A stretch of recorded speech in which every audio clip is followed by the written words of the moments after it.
할렐루야. 네, 할렐루야. 아멘. 우리 수요 저녁 기도회와 함께하는 2022 청소년 주일학교 겨울 연합 수양회에 오신 우리 모든 영가족분들을 주님의 이름으로 환영하고 축복합니다.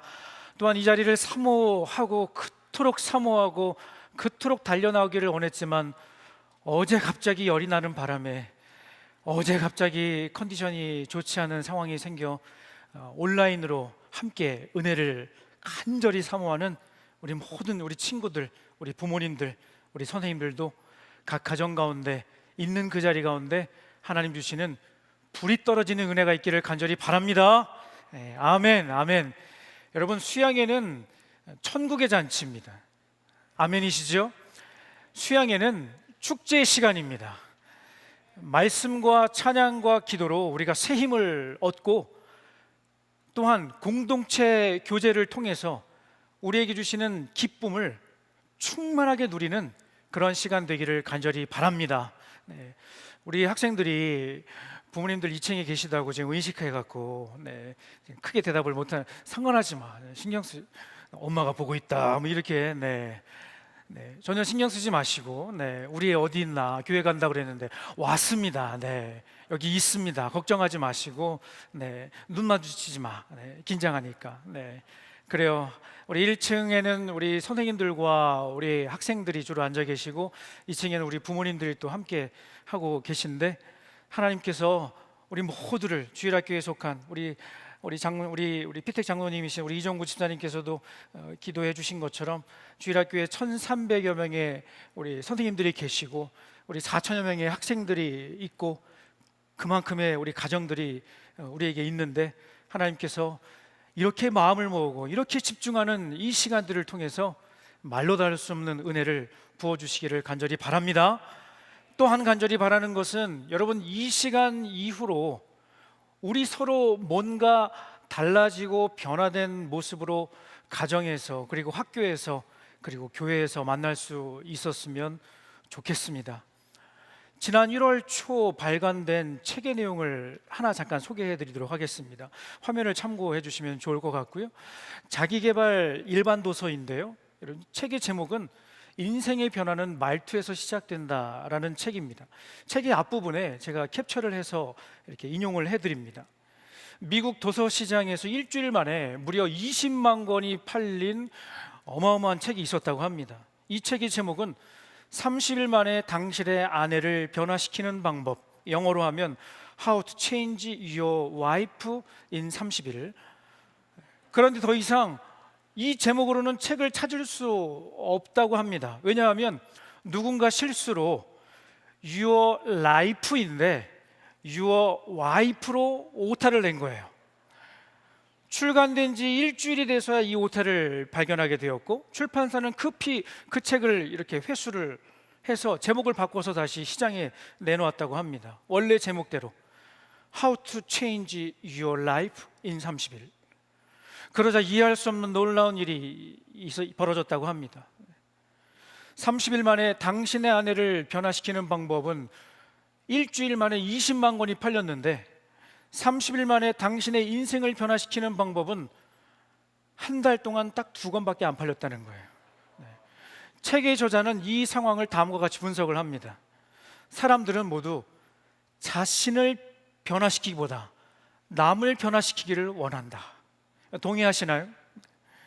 오늘 이 자리에는 많은 학부모님들이 지금 자리 함께 하고 계신데, 자녀들을 위해 이렇게 기도하시죠. 주여, 우리 아들이, 우리 딸이 제발 제정신으로 돌아와서 공부 열심히 하게 하시고, 이제 고3인데 하나님 아시죠? 여러분, 왜 한숨 나오는지 여러분 아시죠?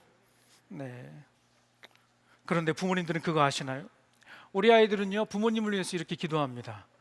하나님, 우리 엄마가 제발 잔소리 그만하게 하시고, 다락방에서만 순장님이 아니라 우리 집에서도 순장님이 되게 하옵소서. 무슨 말인지 이해 잘 안 되세요? 한 친구가 예전에 그런 얘기를 했다고 해요. 우리 엄마가 순장님이었으면 좋겠다. 우리 순장님은 어떻게 하시죠? 어머 집사님 지난주 힘드셨죠? 제가 기도해 드릴게요. 어머 권사님 아유 얼마나 어려우셨어요. 이게 순장님 모드시잖아요. 집에 돌아오시면 했어 안 했어? 내놔. 그럼 나가. 그럴 거면 나가. 네. 제발 우리 엄마가 집에서도 순장님이었으면 좋겠다고. 그리고 우리 아빠 제발 성경 읽게 해달라고. 참고로 매우 소수의 아이들이 그렇게 기도한다고 합니다. 너무 불안해하지 마시고. 아무튼 우리는 때때로 상대방이 변화되기를 너무 많이 바랄 때가 있지 않은가라는 생각을 해보게 됩니다.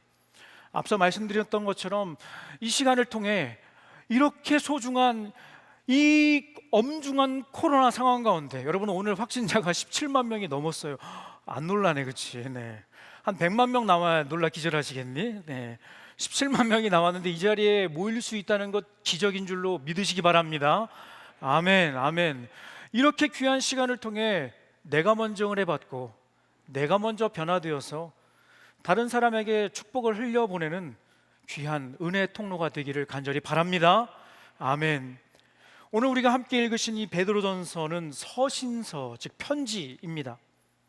이 편지를 쓴 사람은 책 제목에도 나와 있는 것처럼 사도 베드로, 예수님의 수제자라고 불렸던 베드로였습니다. 그렇다면 이 편지를 받는 사람은 누구였을까?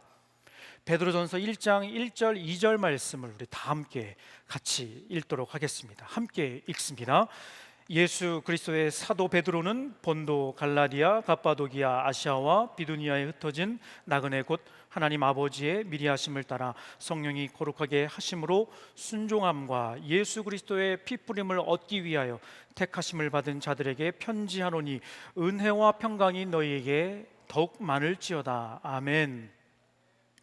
베드로 사도가 지금 소아시아에 흩어져 있는 여러 성도들에게 이 편지를 쓰고 있는데, 여러분 편지를 쓸 때는 목적이 있죠, 그렇죠? 여러분 지금 전 세계에서 가장 힘이 센 나라가 보통 어디라고 알고 있죠? 그래요? 대한민국 아니고? 어디서 그렇게 배웠니? 네, 그렇죠. 부인할 수 없는 사실. 세계 최강국은 미국이라고 알고 있죠. 보통 우리가 그렇게 알고 있습니다. 자, 그렇다면 여러분 영적으로 가장 강력한 나라는 어느 나라일까? 아이고, 다시 한번 영적으로 가장 강력한 나라는 어디일까? 아멘, 아멘. 믿으시기 바랍니다. 아멘. 담임 목사님께서 늘 말씀하신 것처럼 우리나라는 러시아보다 땅이 적어요. 중국보다 사람 수가 적어요. 일본보다 경제가 약해요. 그런데 강력한 것 하나가 있어. 뭐가 가장 강력해? 교회가 가장 강력해. 한국 교회가 가장 강력하고 사랑의 교회가 전 세계에서 가장 강력한 줄로 믿으시기 바랍니다. 아멘. 그런 차원에서 여러분 옆에 앉아 계신 분들은 대단한 분들이신 거예요. 세상을 바꿔놓을 위대한 인물이 여러분 옆에 앉아 계신 줄로 믿습니다. 그러므로 이렇게 인사하겠습니다. 몰라 뵙습니다. 네, 몰라 뵙습니다. 네, 존경을 표하세요. 그 어떤 것보다 가장 강력한 것이 한국교회이고 우리 사랑의 교회인데, 함께 말씀 듣고 은혜 받기 위해 이 자리에 온 우리 믿음의 동지들, 우리 사랑하는 친구들, 우리 선생님들, 믿음의 가족들, 정말로 하나님께서 멋지게 사용해 주시기를 간절히 바랍니다. 아무튼 당시에는 로마가 세계를 지배하는 최강대국이었습니다. 성경학자들에 의하면 이 베드로전서, 베드로후서가 쓰여진 시기는 주후 63년 또는 64년으로 추측을 합니다. 세계사를 좋아하는 친구들 없네. 네. 그래도 관심 있는 친구들은 이 무렵에 세계사에 어떤 일이 있었는지 여러분 알고 있을 거예요. 바로 AD 64년 로마 대화재 사건이 일어났습니다. 대화재 사건이라고 불리는 이유를 제가 자료를 찾아보니까 로마는 모두 14개 행정구로 이루어져 있었는데, 이 대화재로 인해서 그 중에 3개 행정구역은 완전히 잿더미가 되었고 7개는 절반 이상 타버린 그야말로 재앙이 발생하게 되었던 것입니다. 여러분 이렇게 나라에 어려움이 생기면 누구에게 그 책임을 묻죠? 그렇죠. 당연히 지도자에게 책임을 돌리게 마련입니다. 여러분, 당시 지도자가 누구였죠? 악명 높은 폭군 네로 황제였습니다.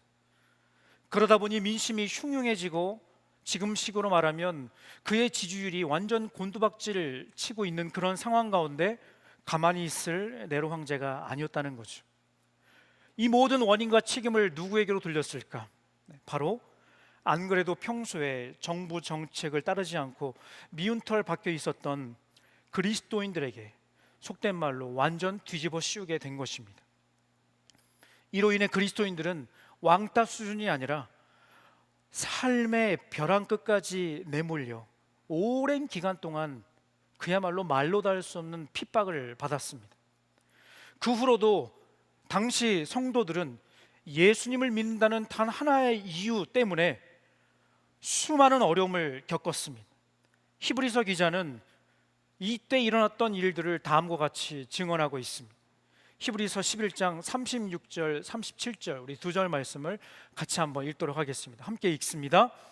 또 어떤 이들은 조롱과 채찍질 뿐 아니라 결박과 옥에 갇히는 시련도 받았으며 돌로 치는 것과 톱으로 켜는 것과 시험과 칼로 죽임을 당하고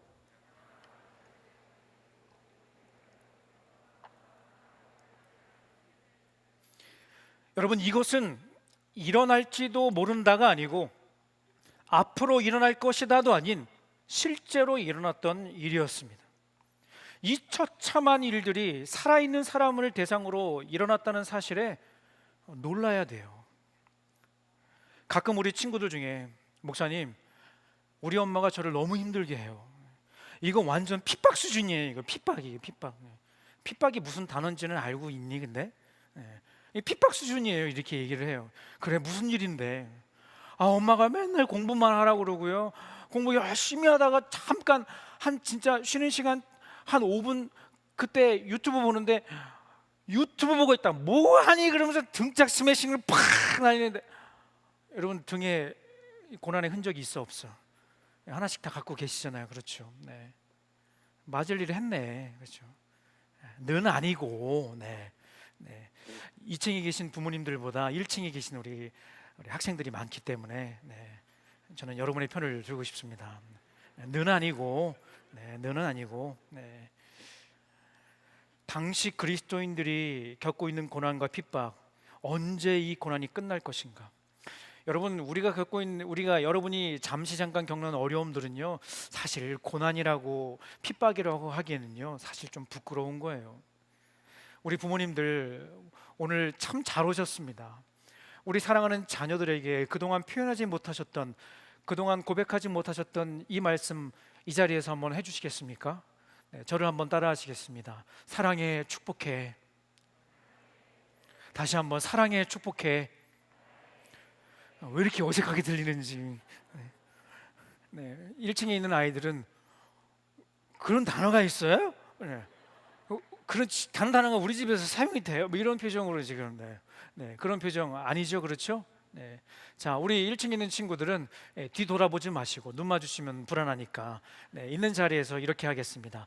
맞을 일을 하지 않겠습니다. 그래요. 사랑해, 축복해. 맞을 일을 하지 않겠습니다. 얼마나 훈훈해, 그렇죠?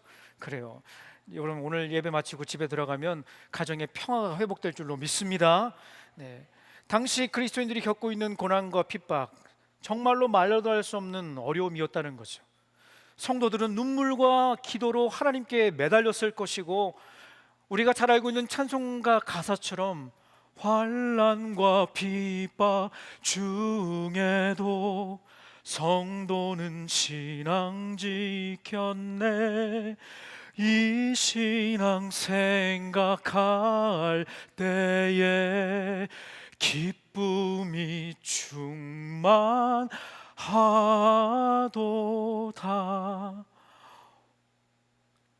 목에 칼이 들어오는 그 상황 가운데, 목숨의 위협이 있는 그 상황 가운데서도 우리 사랑하는 믿음의 선조들은 끝까지 믿음 지키고 끝까지 피 흘리기까지 이 믿음을 지켜냈다는 사실입니다. 여러분도 어렵고 힘들 때, 마음이 무너질 때 여러분 이 찬송을 불러보세요. 우리 부모님들께서 혹시나 우리 자녀들이 방문을 걸어 잠궈 있는 상태에서 이 노랫소리가 들린다면, 환난과 핍박 중에도 아들은 신앙 지켰네, 그때 위로해 주시고 더 이상 그 방문을 두드리지 마시고 메시지 보내지 마시고, 아, 이 아들이 회개하고 있구나, 이해해 주셨으면 좋겠습니다. 히브리서에 기록된 것처럼 당시 성도들은 말로 다 할 수 없는 고통을 직접 겪었고, 또 눈앞에서 사랑하는 가족들의 온몸이 찢겨나가는 그러한 모습을 목격했음에도 불구하고 이들은 끝까지, 정말 끝까지 믿음을 지켰다는 것입니다.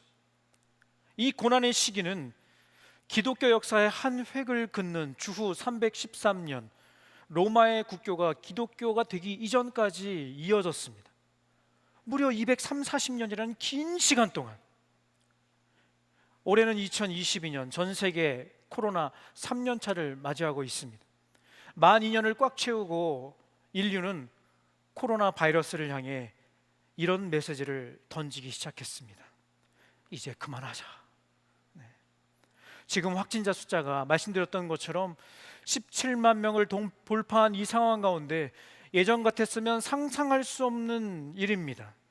코로나 초기에 이런 상황이었으면요, 여러분, 우리는 지금 각자 방 안에서 방독면 쓰고 한 달 동안 강제 외출 금지를 해야 하는 그런 상황인 것입니다.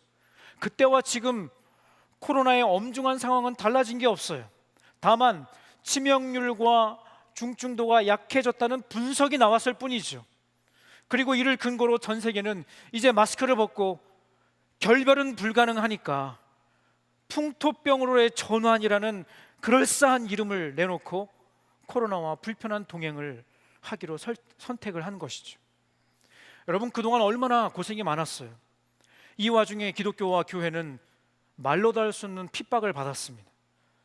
우리 신앙의 선배들이 전쟁 중에도 목숨 걸고 지켰던 예배가 방해받고 기독교의 이미지를 땅에 떨어뜨리기 위해 있지도 않은 일, 아니 작은 일인데 교회에서 모여서 그랬습니다, 모이지 말라고 그랬는데 몰래 예배드리다 그랬습니다, 이런 뉴스를 막 확산시키면서 사람들로 하여금, 여러분, 핍박받는다는 느낌 안 들었어요? 온라인 예배드리니까 그냥 좋았어요? 아니죠. 여러분도 그렇게 느꼈을 거예요. 왜 자꾸 우리만 뭐라 그래? 왜 교회만 갖고 핍박하는 거야? 이런 거룩한 의문이 여러분 마음 가운데 들었을 거라는 거죠.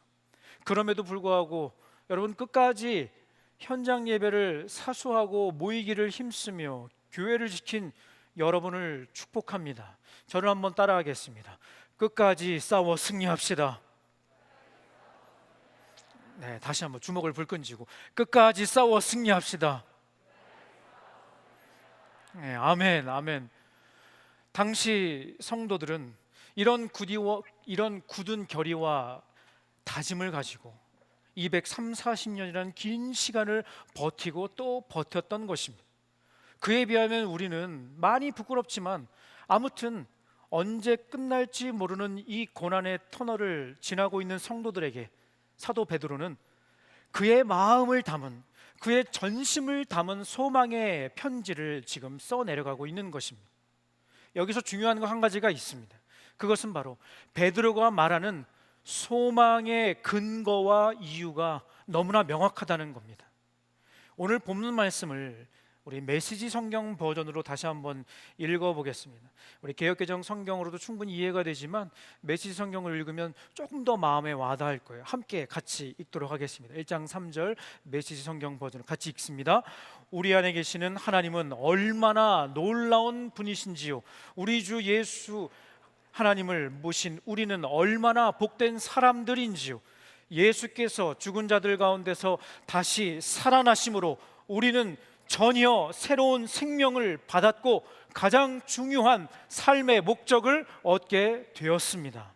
여러분, 베드로는 지금 확신을 가지고 선포하고 있습니다. 무엇이 소망이냐? 우리 안에 계신 살아계신 하나님이 소망이다. 우리를 위해 죽으시고 부활하신 다시 오실 그 예수 그리스도가 유일한 소망이시다라고 베드로는 선포하고 있는 것입니다. 사랑하는 여러분, 이보다 더 명확한 소망의 이유와 근거가 여러분 어디에 있습니까?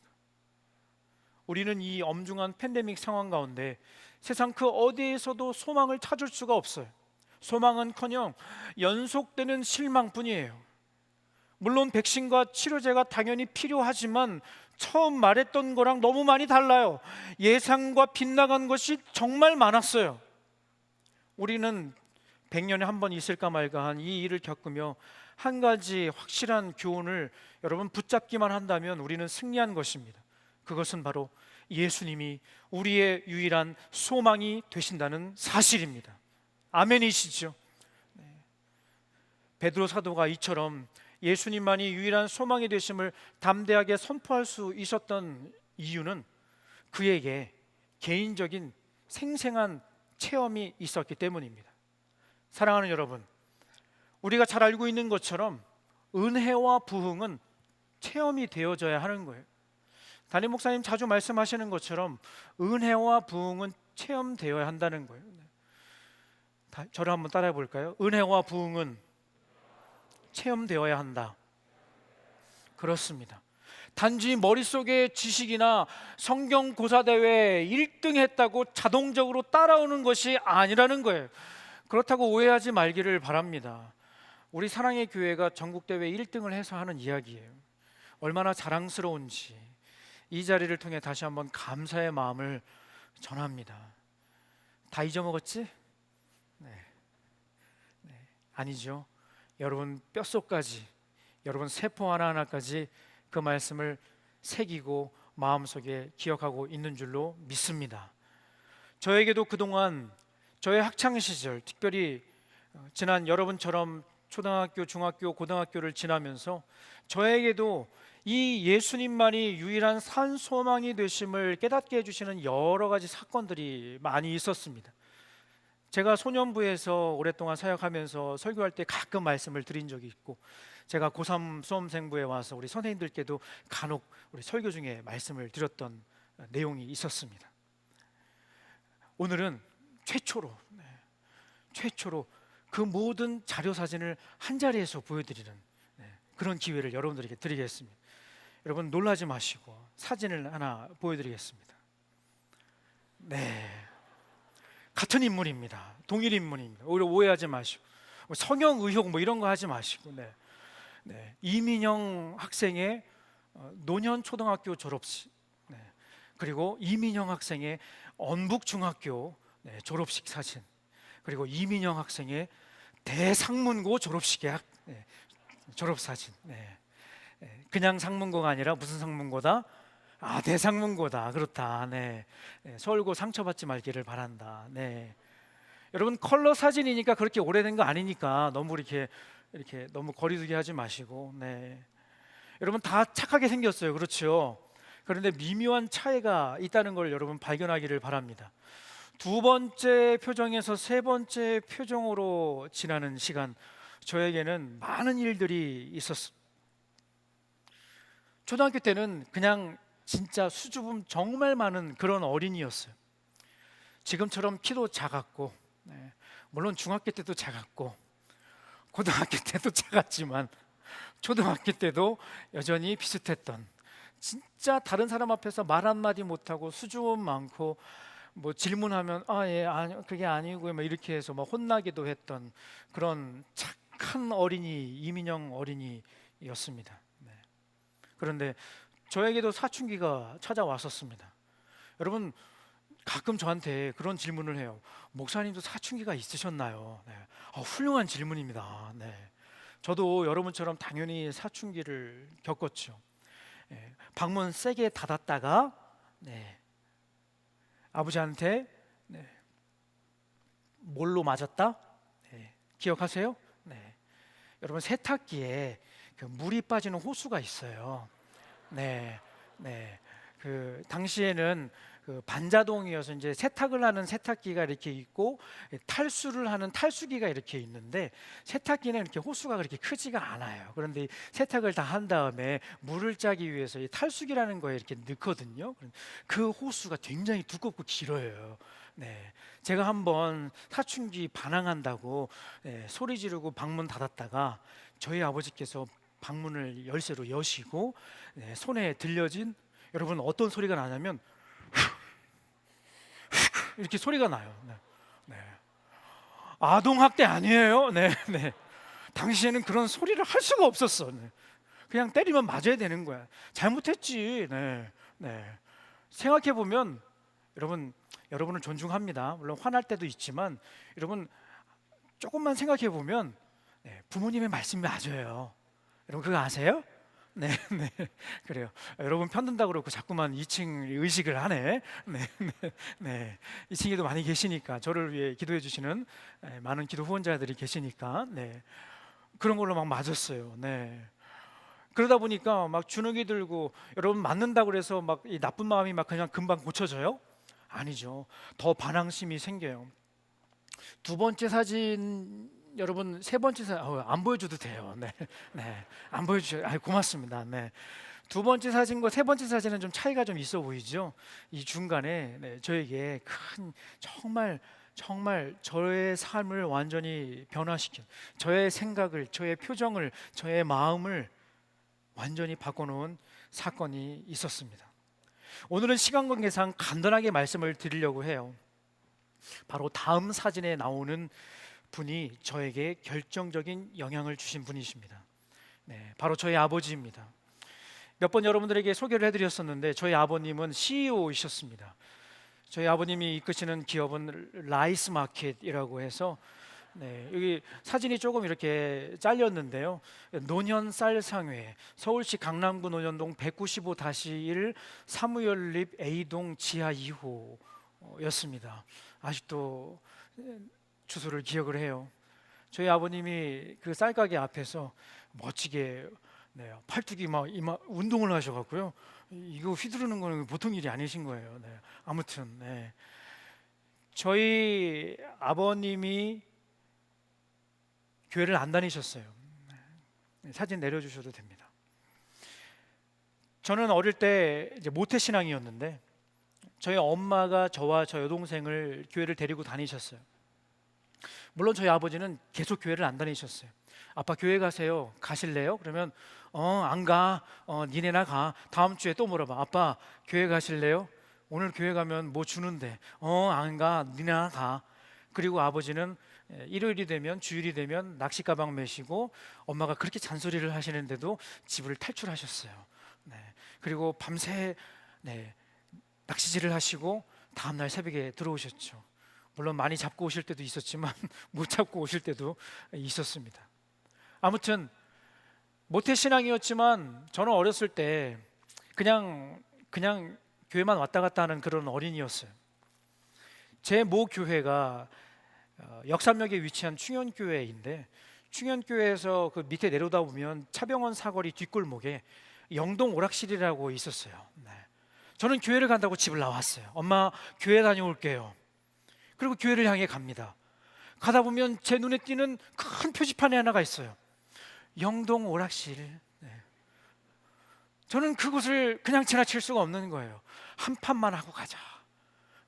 여러분 게임방 여러분 안 다니시죠? PC방 여러분 안 다니시죠?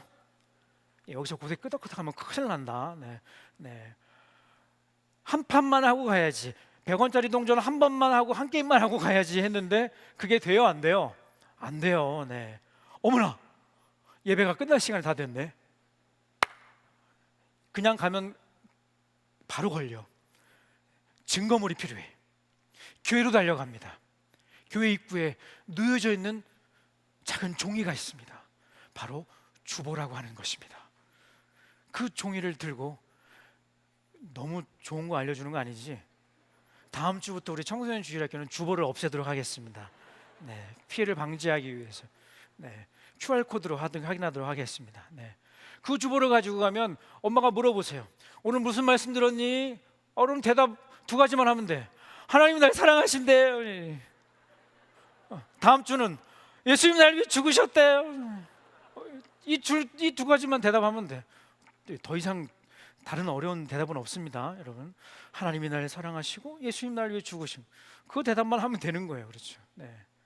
그러다가 여러분 걸렸을까 안 걸렸을까? 당연히 걸렸지, 그렇지? 이번에는 양손에, 아버님의 손에 양손에, 한 손에는 성경 한 손에는 그게 아니고 한 손에는 이렇게 휘휘, 한 손에는 딱딱한 이렇게 이런 엄청 혼이 났었죠, 그렇죠? 저희 아버지가 계속 교회를 안 다니셨어요. 사진 다시 한번 보여주실래요? 세 번째 사진. 그런데 끝까지 교회를 안 다니시고 끝까지 신앙생활을 거부하셨던 저희 아버지를 사용하신 도구가 사진에 나옵니다. 여러분 퀴즈 내볼까요? 어떤 도구일까? 뭘까요? 쌀? 쌀로 어떻게 하니? 쌀이 아니고 저기 여러분 오른쪽 구석에 잘린 뭐가 있어? 맞아 오토바이. 그렇죠. 어떻게 알아? 타봤어? 남자애들이 대답 되게 크게 한다. 맞아요. 저희 하나님이요 저희 아버지를 저 오토바이를 도구로 사용하셨어요. 추운 겨울 어느 날 쌀 배달을 가시는데 사고가 난 거예요. 여러분 지금 리츠칼튼 호텔 아시죠? 그 맞은편이 굉장히 그 가파른 그 비탈이에요, 비탈. 그런데 그날도 배달 전화가 왔으니까 쌀 배달을 하려고 나가셨는데 안 돌아오시는 거야. 큰일 났어. 한 시간이 넘어서야 병원에서 전화가 왔어. 크게 사고가 나셔갖고 빨리 오시라고. 갔더니 완전 난리였어, 난리. 겨우 이렇게 응급 처치하시고 진단이 나왔는데 수술을 하셔야 된다는 거예요. 그리고 전치 6개월 이상 이거는 수술도 하고 완전 재활 치료도 필요한 진짜 너무 큰 사고를 당하신 거죠. 저희 어머니가 이때다. 저희 아버지를 택시에 태워서 한 기도원에 데리고 가셨어요. 그리고 그 기도원에서 여러분 안 믿기실 거예요. 저도 당시에는 안 믿어졌어요. 치유 집회라는 것이 있었는데 그때 저희 아버지가 가셔서 기적 같은 체험을 하시고 다시 집에 오신 거예요. 기부스를 다 풀으시고요. 조금 쩔뚝거리긴 하셨는데 저한테 한마디 하셨어요. 민영아, 다 났어. 깜짝 놀란 거예요. 분명히 큰 수술이 필요하다고 했는데 기적 같은 일을 경험을 하신 거예요. 그때 이후로 저희 쌀집에서는요 찬송가 소리가 끊어지지가 않았어요. 그리고 저희 쌀가게는요 쌀을 팔기도 했지만 동네 돌아다니는 아이들 다 불러다가 여러분 쌀집에 뭐가 많아요? 쌀이 많아요. 그렇죠. 쌀로 할 수 있는 가장 맛있는 음식이 뭘까? 맞아요. 떡 중에 떡은 무슨 떡일까? 가래떡인데 떡볶이. 떡볶이를 저희 어머니가 하셔갖고 동네 아이들 막 다 불러다가 막 저희 아버지가 막 오토바이 태워갖고 막 데려와갖고 전도를 하기 시작하시는데 와, 저는 깜짝 놀랐어요. 이야, 이렇게 달라지실 수 있구나. 안 가? 관심 없어. 니네나 가. 이러셨던 저희 아버지이셨는데 하나님이 그 오토바이를 사용을 하셔갖고요 그렇게 완악하게 닫혀있던 그 마음의 문을 활짝 여셔서 저희 아버지를 하나님의 자녀로 삼아 주신 것입니다. 할렐루야. 지금도 저희 모 교회를 열심히 섬기고 계세요. 얼마나 감사한지. 가끔 전화드리면 아버지 딱 그러면 다른 인사 안 하시고 딱 이 한마디 하세요. 널 위해 새벽마다 기도한다. 널 위해 새벽마다 기도한다. 딱 이 한 말씀 하세요. 저는 저희 아버지가 변화되신 그 일을 목격하고 그렇구나. 예수님만이 산소망이 되시며 예수님만이 우리 삶의 유일한 주인이 되시는구나. 할렐루야. 저는 이것을 고백하게 되었다는 것입니다. 여러분, 이 사건은요 1990년 2월 19일 국민일보 독자의 글 코너에 저희 아버지의 간증이 실렸습니다. 대단하시죠? 이렇게 짧게 글을 실으셨는데 짧게 읽어드릴게요. 술, 담배를 즐기던 입에서 지금은 찬송과 기도가 끊이지 않고 있다. 성경을 묵상하는 가운데 자유를 느꼈으며 눈에 보이는 이익보다 영원한 가치관을 추구하게 되었다. 나의 변화에 놀란 사람들에게 나는 이렇게 말한다. 주의 복음이 내게 자유와 기쁨을 주었네. 죄 사함을 받고 믿음을 가지세요. 세상이 달라 보일 테니까. 이 사고 이후로 저희 가정은 완전히 달라지게 되었습니다. 다시 말씀으로 돌아와 앞서 말씀드렸던 것처럼 베드로가 경험한 생생한 체험은 다음의 이야기입니다. 사실 이 스토리는 베드로 자신에게 꺼내고 싶지 않은 내용일지도 모르겠습니다. 예수님께서 잡히시고 대제사장의 뜰에서 신문을 받으시는 그 중요한 순간 바깥 뜰에서는 비공식 신문이 이루어지고 있었습니다. 팩트를 체크하고 있는 사람은 한 여종이었고 이에 대해 진실을 대답해야 하는 사람은 베드로였습니다. 마태복음 26장 69절 70절 우리 메시지 성경 버전으로 같이 한번 읽어보겠습니다. 함께 읽습니다. 한 여종이 그에게 다가와서 말했다. 당신도 갈릴리. 그곳에 있는 모든 사람 앞에서 베드로는 부인했다. 당신이 무슨 말을 하는지 모르겠소. 같은 질문은 두 번이나 반복이 되었고 베드로는 이에 대해 맹세하며 부인했고 마지막에는 저주하며 부인했다고 성경은 기록하고 있어요. 여러분, 이렇게 세 번이나 부인한 베드로는 더 이상 자신을 추궁하지 않으니까 마음이 시원했을까? 절대 그럴 수 없었죠. 바로 그 순간 우렁찬 닭 울음소리가 들립니다.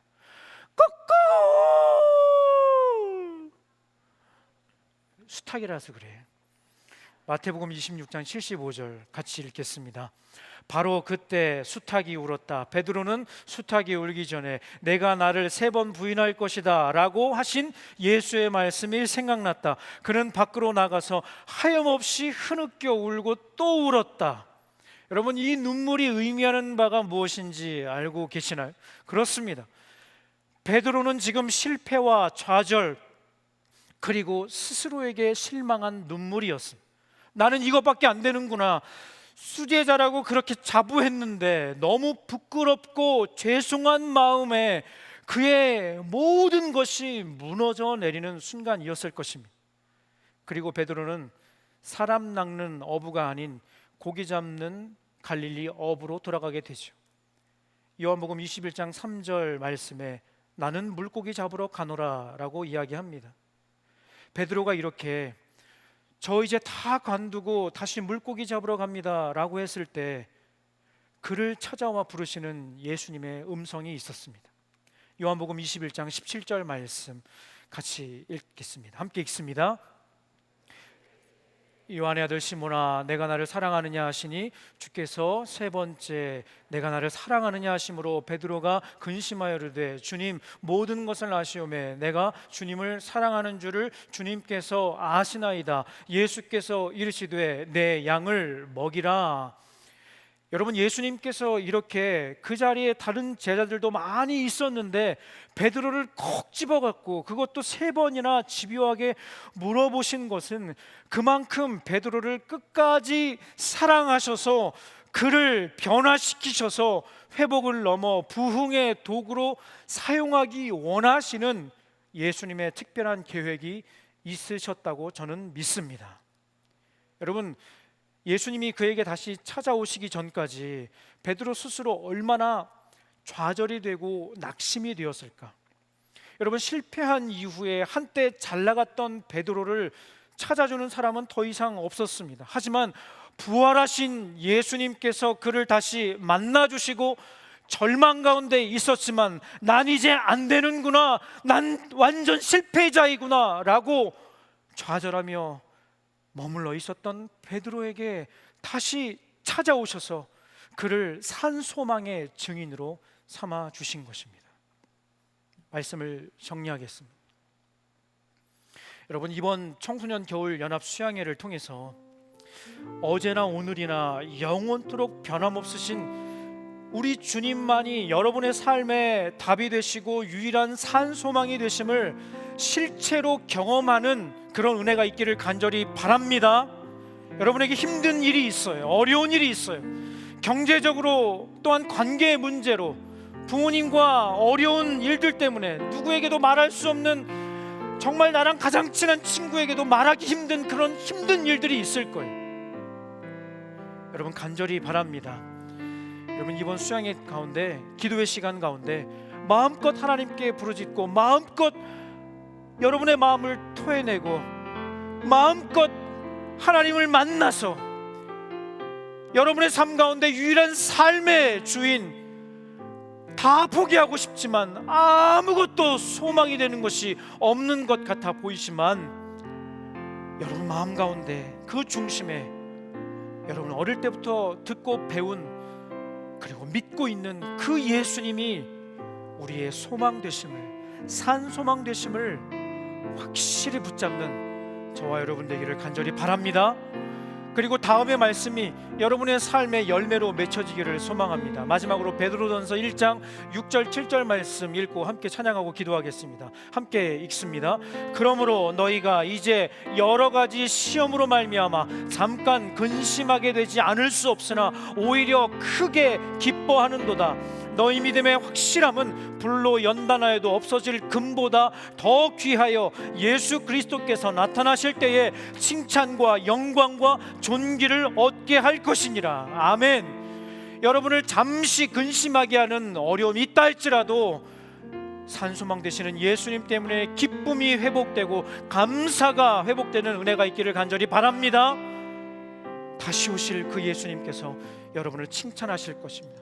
영광 가운데 여러분을 안아주실 것입니다.